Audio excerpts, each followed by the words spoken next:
Practice Test 4. Listening section. Listen to part of a lecture in a biology class. So today, we're going to spend the first part of class talking about Wallacea, a very unique zoogeographic region. You may have noticed that your textbook mentions zoogeographic regions. These are areas of distinctive animal life or fauna. The book discusses the examples of the Neotropical and Ethiopian regions, among others. All of these zoogeographic regions are characterized by having a diversity of species that make up a giant gene pool. You may remember from our last class that a gene pool refers to the total genetic material available for a population or species at a given time. The bigger the gene pool for a species, the more genetic material available for that species to evolve and adapt to their environment. And out of this gene pool and the forces of natural selection, we see the evolution of a variety of related species. These species have evolved in relationship to each other, but are different from species in other zoogeographic regions. Move to a different region, and the gene pool, the diversity of species living there, well, that gene pool would be different. Now, Wallacea is such a zoogeographic region, and especially interesting for the huge diversity in a relatively small area. It's located between the Moluccan Islands of Indonesia and the continental shelf of Australia, and it covers a total land area of 347,000 kilometers squared. It's named after Alfred Russel Wallace, the father of animal geography, and whose other claim to fame is that he was developing the theory of evolution at the same time as Charles Darwin. However, Darwin was a little more established and managed to publish it first. The moral of this story, publish or perish. Right, well, back to our point, Wallacea. Okay, so Alfred Russel Wallace spent a lot of time traveling the East Indies, or what is today called Indonesia, where he was studying the biology of the region. Aside from this being a part of the world that is rich in biological diversity, both animal and plant life on land, terrestrial as well as marine life.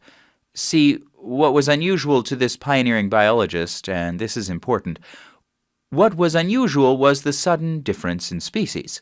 Wallace was sailing between the islands of Bali and Lombok, a distance of merely 15 miles, when he discovered a significant and drastic change between the bird families living on the two islands. On the one hand, there were Asian bird species found on Bali, yet just a short distance away on Lombok he found no Asian birds. What he found, on the other hand, were several distinctly Australian species. It was as if there was a line, and not a very thick one, that the birds refused to cross. But it was not only birds. Take mammals, for instance. East of the line, there are placental mammals such as tigers, rhinoceros, and apes, similar to those of the Asian mainland. In contrast to the west, he found marsupials. Now these marsupials are distinct from placental mammals in that female marsupials typically have a pouch in which they rear their young. Well, true explorer and scientist that he was, Wallace was not content to study the birds of Bali and Lombok, but sailed to nearby islands in the East Indies.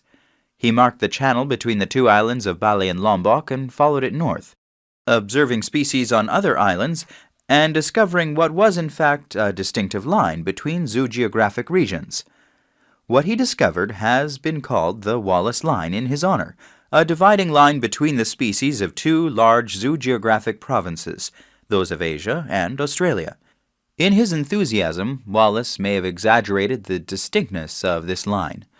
Other biologists have since adjusted the boundary between the Asian and the Australian regions, as with other zoogeographic regions. Now, this is important. The core areas of a region, their centers, are most distinct, and as you go out from the center, it's fuzzier on the periphery, the edges. We now know that some Asian species have crossed the Wallace Line. These may not be the birds of Bali or the Asian mammals, but other species such as insects. What we see along the line is more of a blending of species as one zoogeographic region meets another. Moving westward from the Wallace Line, there is a gradual reduction in Asian species and an increase in Australian species. So this area, this transition region between the Asian and Australian regions, Well, it has subsequently been named Wallacea, a particularly interesting zoogeographic transitional region. Now get ready to answer the questions. You may use your notes to help you answer. Number 1. What is the lecture mainly about?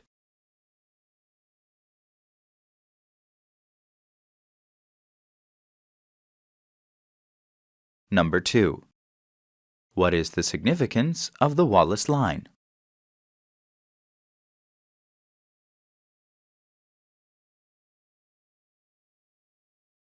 Number 3. Why does the professor mention the islands of Bali and Lombok?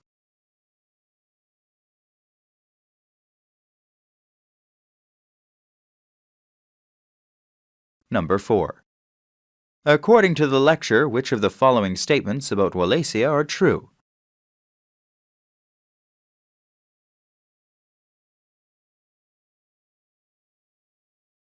Number 5. According to the professor, what is the relationship between a gene pool and a zoogeographic region?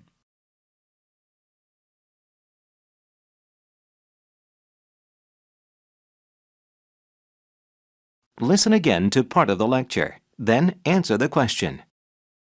What he discovered has been called the Wallace line in his honor, a dividing line between the species of two large zoogeographic provinces, those of Asia and Australia. In his enthusiasm, Wallace may have exaggerated the distinctness of this line. Number 6. Why does the professor say this? In his enthusiasm, Wallace may have exaggerated the distinctness of this line.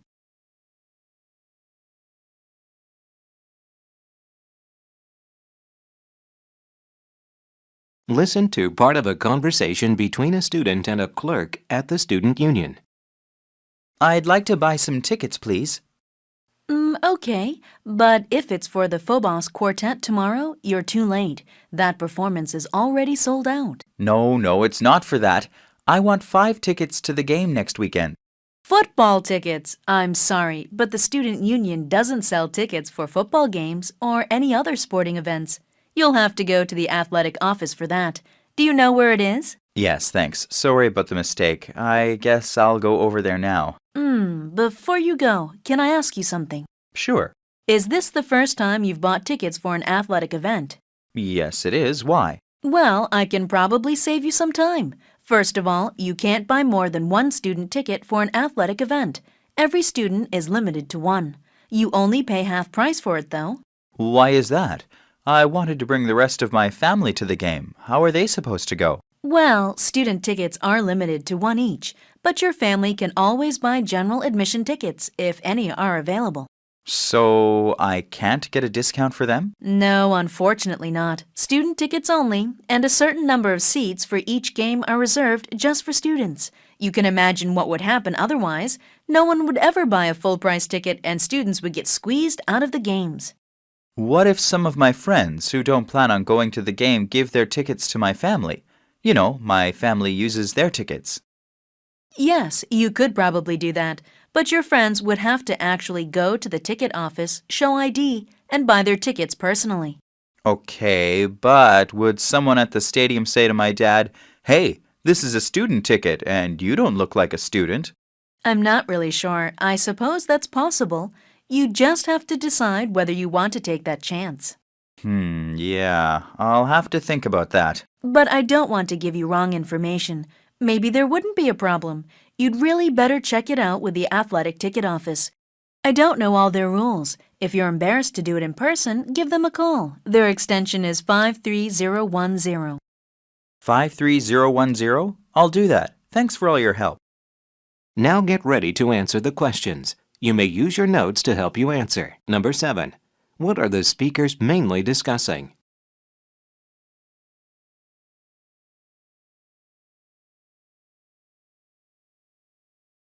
Number 8.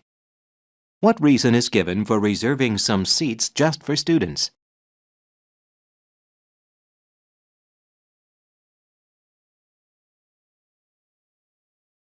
Number 9. According to the woman, how might the student's family attend the game? Choose 2 answers.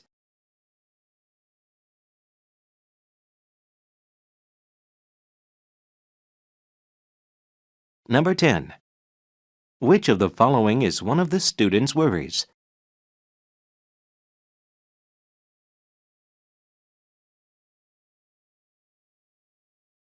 Listen again to part of the conversation. Then answer the question. Before you go, can I ask you something? Sure. Is this the first time you've bought tickets for an athletic event? Yes, it is. Why? Well, I can probably save you some time. First of all, you can't buy more than one student ticket for an athletic event. Every student is limited to one. You only pay half price for it, though. Number 11. Why does the woman ask the man this? Is this the first time you've bought tickets for an athletic event?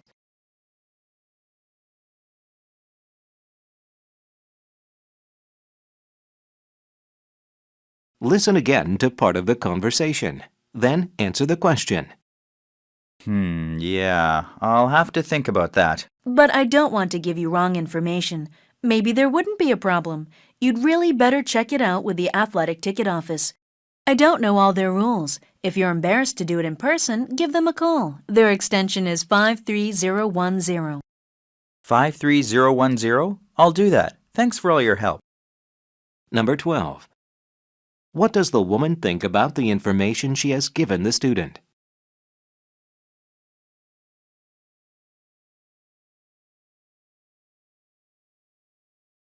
Listen to part of a talk in a film class. Okay, so we've watched a couple of great films. Well, I think they're great films, and most critics agree. The Big Sleep, Citizen Kane, of course. The Maltese Falcon. And today I'd like to talk a bit about, the genre, the style of filmmaking. These films are part of the film noir tradition. Film noir, what does it mean? Any, French speakers here? Literally black film, but, noir can also be translated as dark, so, dark film? Yes, dark film, film noir. So, why do you suppose the genre is called that? Well, the films are all shot in black and white. That's true, at least for the classics of the genre.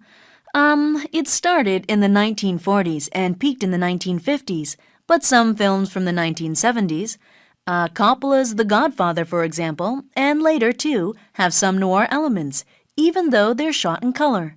But yes, being shot in black and white is one of the elements of the genre. Still, this question of its name. Their plots are kinda gloomy, kinda dark, not light-hearted at all. I mean, there may be some humor, especially Bogart, for instance, in The Big Sleep, trading quips with Bacall, but the overall mood isn't very upbeat. It's pretty somber, depressing, even cynical, I think. Very good. And, well, that pretty much reflected the America of the post-World War II era. People were pessimistic. They didn't expect things to turn out well. There had been the Great Depression in the 1930s, World War II in the 1940s, and, well, the nuclear bomb might have won the war for the Allies. But, there's no denying that it also unleashed an era of fear, even hopelessness, the possibility of nuclear war. Anyway, we can debate the reasons behind the mood of these movies, but there's no denying that the mood was pretty dark. There's another reason for the term film noir, though. It's actually what caused French critics to call the films noir in the first place. The lighting? It's pretty stark, full of contrast and also lots of shadows. Yes, lighting effects, the use of those shadows, low-light scenes. There are some iconic film noir scenes, the dark hotel room or apartment at night, and through the window there's the blinking neon sign of a diner or a bar, rain-drenched streets that give off wonderful reflections of headlights, or the flashing neon signs again. And there's always the shot of cigarette smoke kind of drifting in and out of the light. Yes, lighting is a real hallmark of film noir. Another characteristic is what's called the omniscient narrator. Omniscient. That means all-knowing. People speak of a god as being omniscient. He knows everything that happened and everything that's going to happen. In the same way, the narrator of the film noir knows all about the story he's telling. And he explains some of the plot sometimes, or gives you his viewpoint, often cynical, like we said. A lot of times, the narrator is the main character in the story. There's another narrative device that's used a lot in film noir. That's the flashback, using flashbacks to tell the story. Think of Citizen Kane. It opens up with the ending, with the death of the main character. And then the rest of the film tells what happened, how he got to that point. Let's talk a bit about the main characters. The noir hero, Humphrey Bogart, is probably the most well-known noir actor. I mentioned The Maltese Falcon and The Big Sleep. In both of them, he plays a private detective, typical character. That's because most of the genre is crime films, so a detective is a natural. The hero certainly has his flaws. He's not as moral as we might expect a hero to be. In fact, his morals are kind of vague, his ethics too. He isn't motivated by any noble idea of humanity or anything like that. In fact, he can be pretty cynical, paranoid sometimes, fatalistic. He can't control what's going on, and alienated from society, feeling like he doesn't fit in. And the women are interesting too. Attractive, they often rely on their sexual attractiveness to manipulate the male character into doing something that in the end is going to be his downfall, hers too. But still, these women, we have some sympathy for them too, because their situations are usually pretty bleak, locked in loveless marriages or victims of abuse. We can understand what's motivating their need for revenge, and we can see that it can't end well. Now get ready to answer the questions. You may use your notes to help you answer. Number 13. What is the main topic of the talk?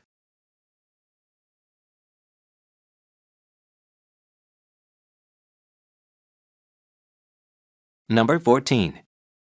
Which point does the professor illustrate by mentioning Citizen Kane?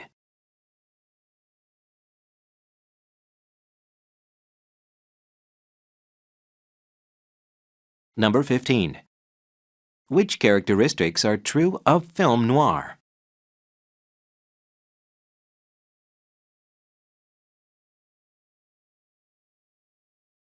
Number 16.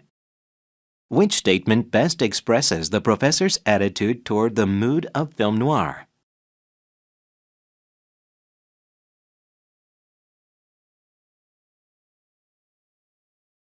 Number 17. According to the talk, the narrator in a noir film is likely to be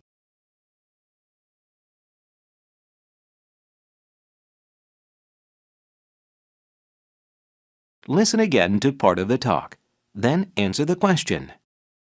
Okay, so we've watched a couple of great films. Well, I think they're great films, and most critics agree. The Big Sleep, Citizen Kane, of course, The Maltese Falcon, and today I'd like to talk a bit about, the genre, the style of filmmaking. These films are part of the film noir tradition. Film noir, what does it mean? Any, French speakers here? Number 18. Why does the professor ask this? Any, French speakers here?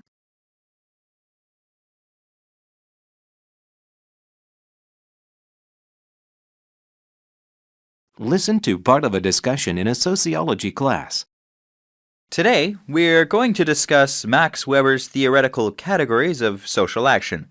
I hope that you had a chance to look over the reading. So, in formulating his approach to sociology, Weber was responding to the ideas of his time. He was not interested in structural forces or natural laws explaining human societies. Instead, he was interested in the subjective meanings human actors attach to their actions. According to Weber, everything that we can observe people doing socially, they do with a purpose in mind. In other words, all action is intentional, and it is directed toward other people. And this is why the sociologist must consider the social context in which people act. There is an exception, though, and that is the person who is insane and thus behaving without a socially understood purpose. For now, I want to be clear that Weber's approach differs from classical economic models of human behavior that narrowly define rational behavior as using the most rational means to obtain one's self-interest, particularly material self-interest. It's not that Weber was uninterested in economics, quite the opposite. He was trained in economic history, but he saw things a little differently, and the way he spelled this out was through distinguishing different types of purposeful social action. Can anyone recall how Weber characterized the different types of social action? Well, he did talk about people being goal-oriented, the way they use means to achieve ends. Okay, you're touching on his idea of purposeful rational action, or goal-oriented action, as you say. And yes, he is referring to the rational choices of means and ends. This type of social action is closest to the standard economic view of the self-interested individual. A good example is the engineer who builds a bridge by rationally choosing the most efficient means possible to achieve his goal of building the bridge. He aims to build the strongest bridge at the lowest cost in the shortest period of time. That's an example of purposeful rationality. Yet, Weber observed there are other forms of social action all equally meaningful to the actor and important to the sociologist.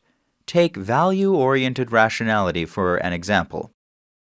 That would be like the monk that he talked about, the one who would live a very simple life in the woods to obtain salvation. Right, and didn't Weber say that he also used rational means to attain his goal of holiness, but that the goal wasn't necessarily rational? Not everyone believes in holiness. That's a religious idea that's not necessarily shared by all people. Very good. The monk is an excellent example of value rationality because he is striving for a goal which in itself may not be rational, but which is pursued through rational means within an ethical, religious, or other moral context. The rational means are self-denial, in his case eating simple food and living a very modest life, and he does this because he believes these actions will help him attain his goal of holiness, a goal that is shared by his religious community and perhaps some members of the broader society. So now, Weber had a third type of social action as well, which he called affective action. Affect being another word for emotion. Okay, then affective action refers to social action anchored in emotions rather than the rational weighing of means and ends. Sounds like my roommate. She only decided to go to this university because her boyfriend went here. She's so in love. Okay, her decision was emotionally meaningful to her and thus purposeful. Moving on then, what about the final type, traditional action? I think Weber said traditional action was guided by the past. An individual will look to what she sees as traditional, and that's the way she will try to do things. Can you think of an example? Well, I guess I did that a little, when I chose to go to this college. My dad, my uncles, my mom, lots of their friends, they all went here. And, I think it was expected that I would go to school here too. It's a good school and all, but I never really looked at other options. In Weber's eyes, that could be traditional action, so we can see that practicing Weber's sociology is not as clear-cut as simply studying society as if all people were making rational decisions all the time. Now get ready to answer the questions. You may use your notes to help you answer. Number 1. What is the discussion mainly about?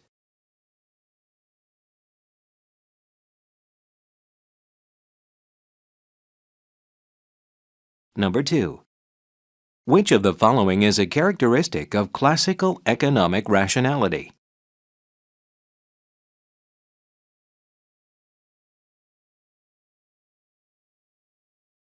Number 3. Why do the students talk about the monk?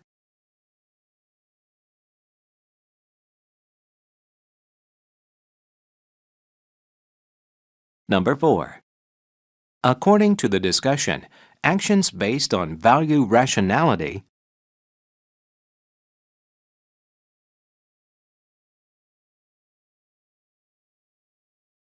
Listen again to part of the discussion, then answer the question.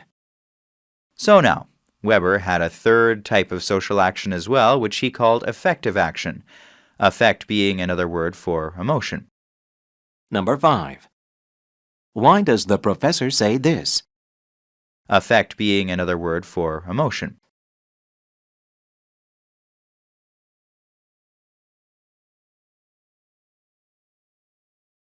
Listen again to part of the discussion, then answer the question.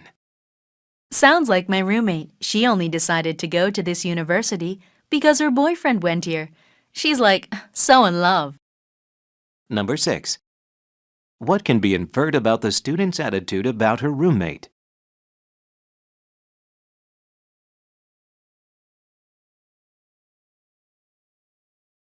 Listen to part of a conversation between a student and a university advisor. Hello, welcome to the Student Assistance Center. How can I help you? I'm sort of anxious about how this semester is going to turn out. The last one was really hard for me. I don't think you have to worry so much. It's only the first day after all. The truth is, one of the requirements for my major is Chinese, but I'm having a lot of trouble learning it. I almost failed my Chinese class last term. I really don't want to have to switch majors. Have you ever thought about studying in a different way? Your problems might just be caused by your study habits more than anything else. I asked my professor about that last semester. I tried out the things that she recommended, but it didn't help. I don't think I'm talented at learning languages. You could try the language lab. They've added Chinese to their program this semester. What do you mean? I didn't know there was anything like that here. Well, it used to be just a room with tape players and headphones, and they only had French, German, and Spanish. It has really been improved a lot. How do you think it could help me? The main thing is that it's a good place to practice outside of class. When you're learning a language, you need all the practice you can get. Okay, but I know I'm not very diligent by myself. I need something to stimulate me to work harder, or something to make practicing easier. I think you won't have a problem with that. There are 25 computers there now, and they're specialized for language learning. You can practice a lot of things that would be really difficult otherwise, like pronunciation. You can record your own voice speaking Chinese or whatever, and then compare it to an audio file of a native speaker saying the same thing. There are many other kinds of programs as well. You can even get writing assistance.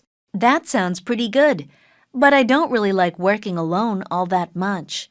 I'd like to practice with other people too. You can do that. The computers are networked, so you can work with other people at the language lab. You can do this in pairs or groups. The programs can be used by several people at the same time, so you can work on assignments together. Do you know if any professors will use this for their classes? Actually, as far as I know, all language classes will use the lab during this semester. At least you'll be able to do your homework online. Oh yeah, there's also an archive of foreign media. You can watch movies and TV programs at the terminals. Maybe there's hope for me this semester after all. Now get ready to answer the questions.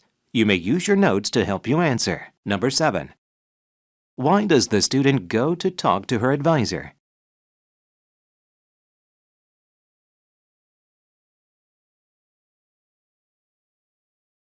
Number 8. Which class is a requirement for the woman's major?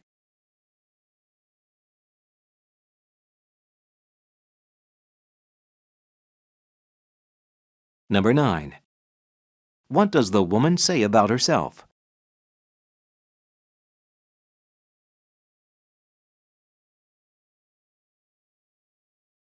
Number 10. According to the advisor, which of the following are features of the new language lab?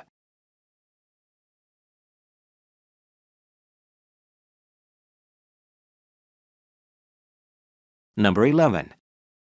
What is the woman's attitude towards using computers to study?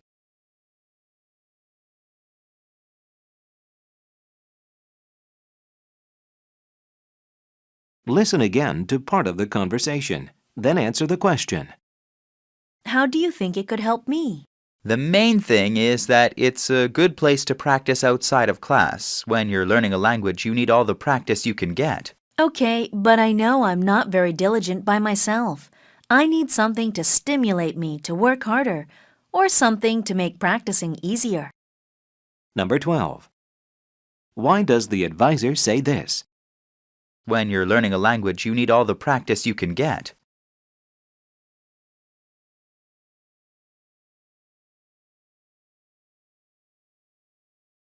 Listen to part of a talk in a physical science class.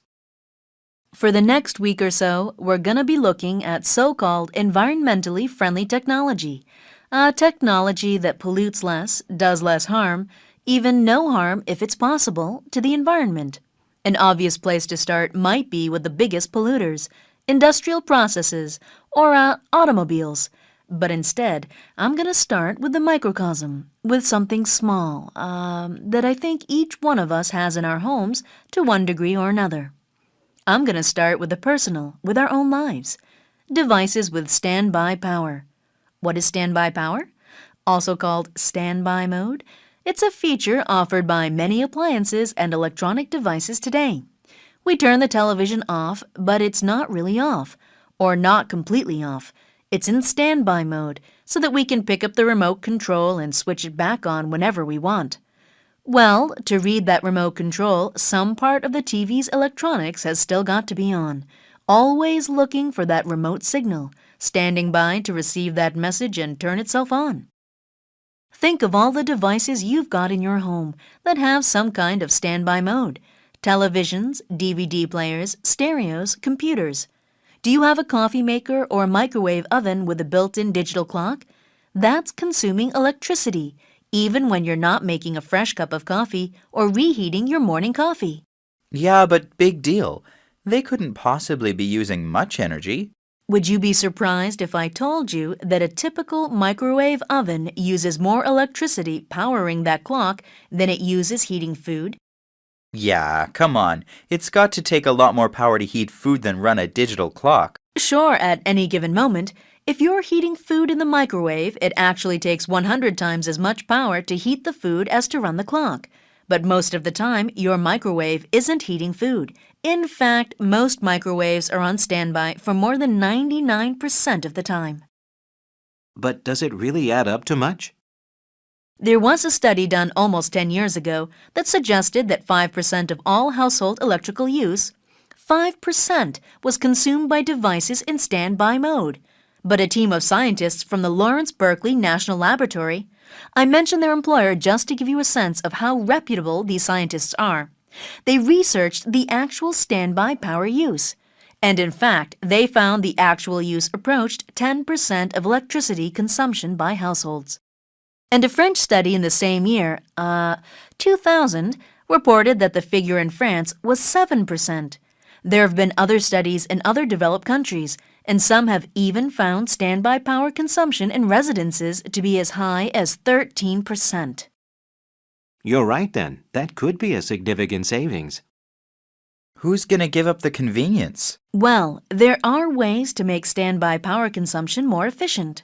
Some electronic devices use more than 20 watts of power in standby mode, and yet the technology exists to enable standby modes to consume around 1 watt of power, even less. The problem, of course, is persuading manufacturers to install them.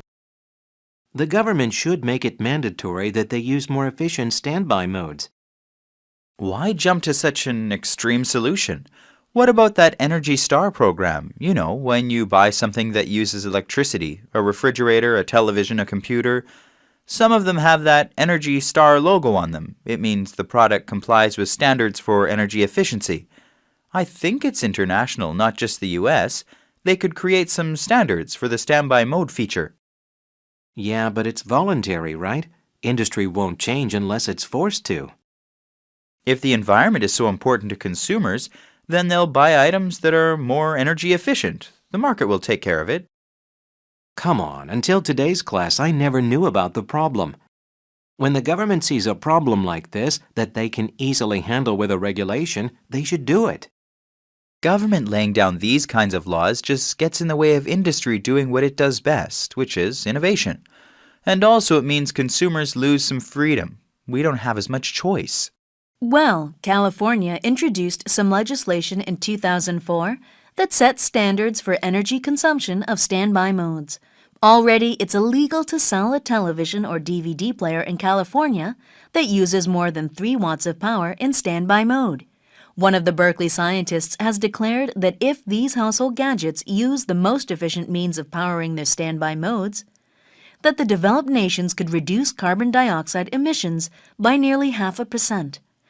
That's the equivalent of removing more than 18 million cars from the roads. Or you could just unplug your appliances when you're not using them. Now get ready to answer the questions. You may use your notes to help you answer. Number 13.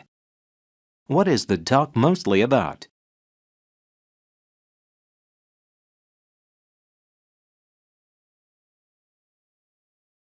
Number 14. Why does the professor start by discussing the microcosm instead of discussing large industrial polluters?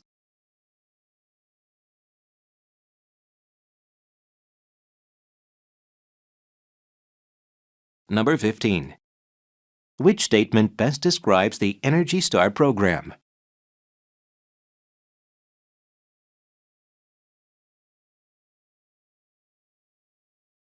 Number 16. Which statement best describes the attitudes of the two students?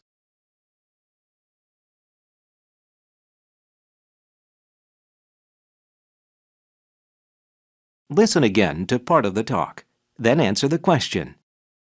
Yeah, but big deal. They couldn't possibly be using much energy. Would you be surprised if I told you that a typical microwave oven uses more electricity powering that clock than it uses heating food? Number 17. Why does the professor ask the student this? Would you be surprised if I told you that a typical microwave oven uses more electricity powering that clock than it uses heating food?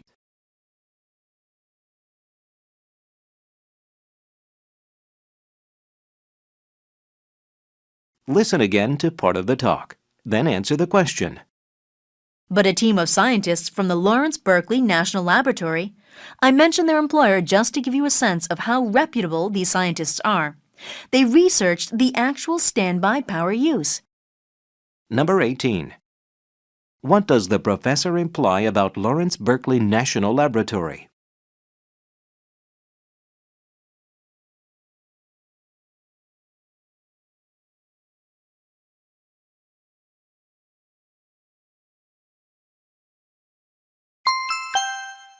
Speaking section.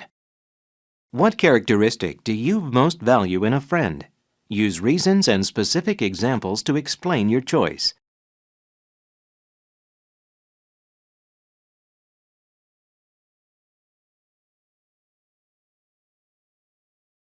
Some people spend their entire lives in one place. Others move a number of times in their lives looking for a better job, house, community, or even climate. Which do you prefer? Staying in one place or moving around a lot? Use reasons and specific examples to support your opinion.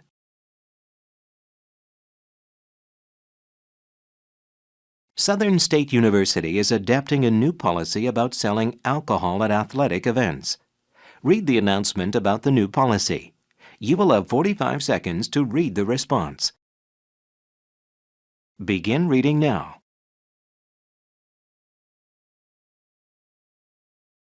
Now listen to two students as they discuss the announcement. Have you heard about the new school drinking policy? No, what about it? The administration is banning all alcohol sales at the university.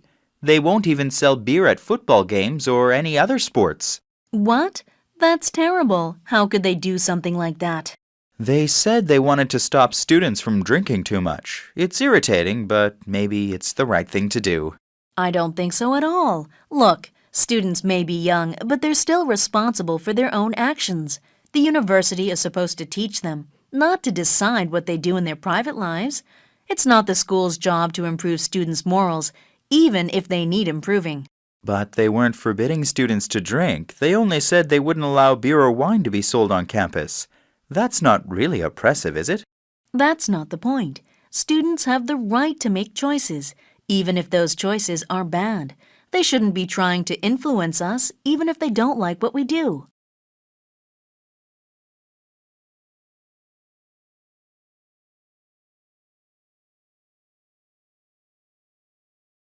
The woman expresses her opinion of the announcement. State her opinion and explain the reasons she gives for holding that opinion.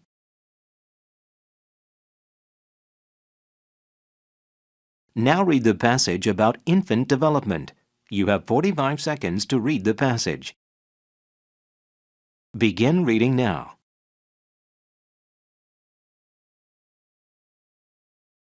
Now listen to part of a lecture on this topic. Infants can smell and taste quite well, even very shortly after being born. Actually, they have this quality even before birth. The amniotic fluid in the mother's womb is full of tastes and scents, which reflect what the mother herself is eating and drinking. In fact, a baby will often show a preference for the same tastes as its mother. If the mother drank orange juice frequently while she was pregnant, the baby will prefer this same taste. Babies show a preference for sweet tastes in general, which actually tends to have a calming effect on them. On the other hand, they show aversion towards sour and bitter tastes. An interesting point is that they respond with different facial expressions to those two tastes, which seems to show that they differentiate between them. Babies also show the ability to recognize specific smells. This works in a similar way to taste, since a baby will tend to like smells that it was exposed to in the womb.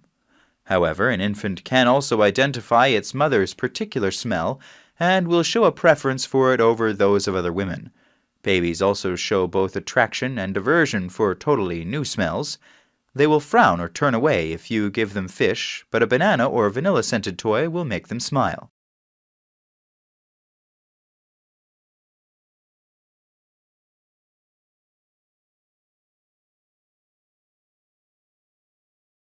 Explain how the examples in the lecture support the information in the reading.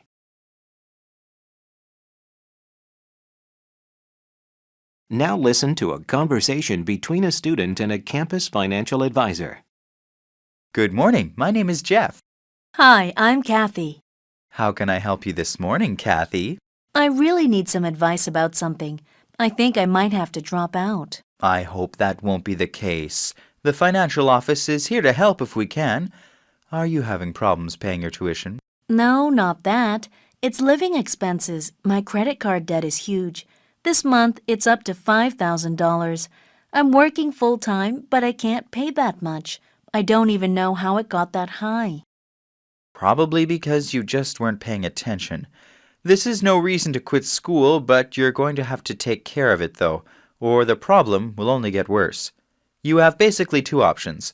One is to strictly monitor your budget and expenses. You'll have to write down everything you earn along with everything you spend, and make sure they're balanced. And you absolutely must pay your entire credit card bill every month, along with the debt you've built up. You have to be disciplined and patient, but you'll work your way out of debt eventually. Okay, what's the other method? Get rid of your credit card. Cut it up. You'll still have to pay your debt, but at least you won't be able to build up any more. Either way, you have to give up something.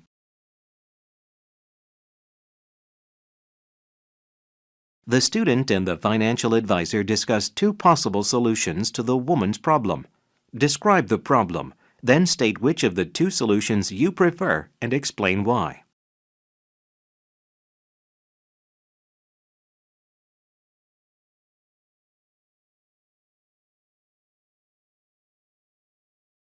Now listen to part of a lecture in a business class.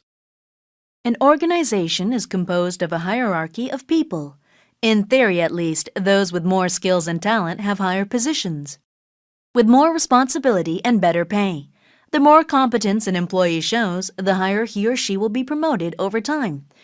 But what happens when a person is promoted into a position he or she can't handle? This isn't supposed to happen, at least not in theory. In practice, however, things are often different. This fact was expressed by Lawrence J. Peter in his book, The Peter Principle. Its main idea is, quoting from the book, in a hierarchy, every employee tends to rise to his level of incompetence. This is intended to be a funny exaggeration, but it does describe something that actually happens. An employee who is perfectly competent at one kind of work may not be capable of doing something more complex, and promotion is often based more on perceived skills than actual ones. Even great competence in one position is not necessarily a reason to promote an employee to a higher, more demanding one. Then, there is the possibility that the managers doing the promoting are themselves above the level of their competence. The implication of the Peter Principle is that any long-lasting, stable organization is likely to have incompetent employees at many levels. There may be much less of a problem at newer companies that are still growing. But the same thing will happen eventually. This presents a challenge for management since it must be concerned not only with keeping employees out of positions they are not suited for, but also avoiding becoming incompetent itself.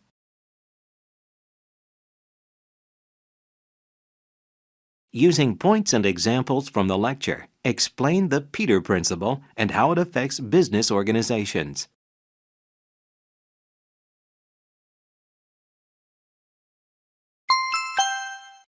Writing section. Now listen to part of a lecture on the topic you just read about. Okay, so in history, sometimes people like to look for the simplest and clearest explanations. While that may be a good rule of thumb for answering some questions, it is not always the case when seeking to understand and explain historical processes. Take the Industrial Revolution, for example. Now, you may have read about how it started in Britain in the 18th century, and that the massive social transformations were, to a large extent, driven by technological change and population growth.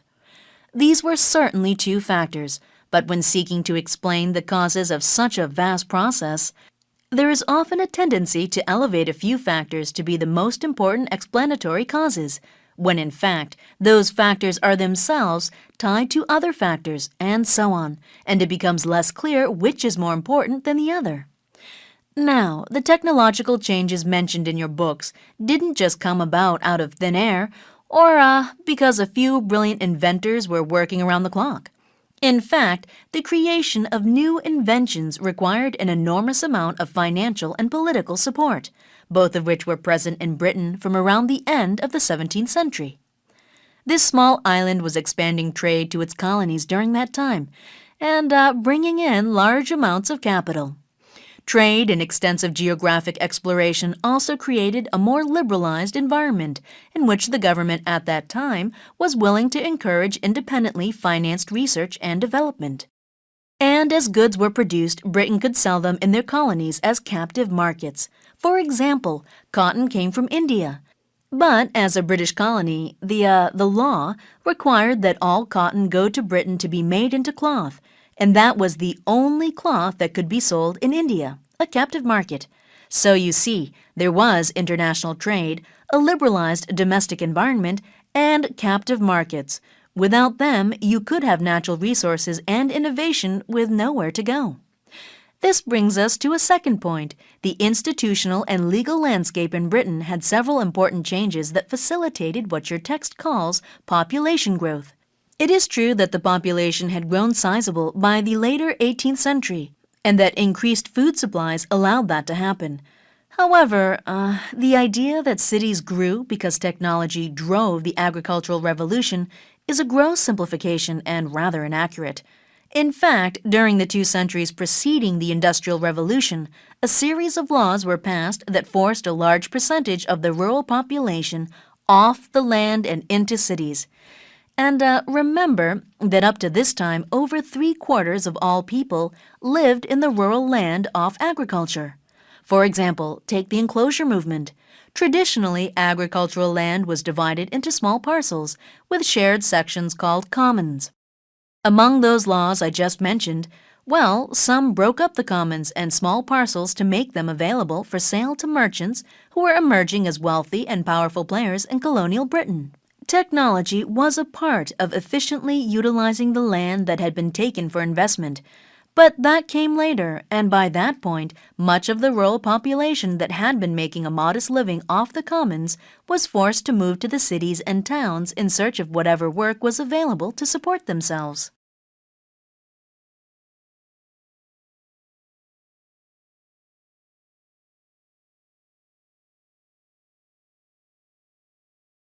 Summarize the points made in the lecture you just heard, explaining how they contradict points made in the reading.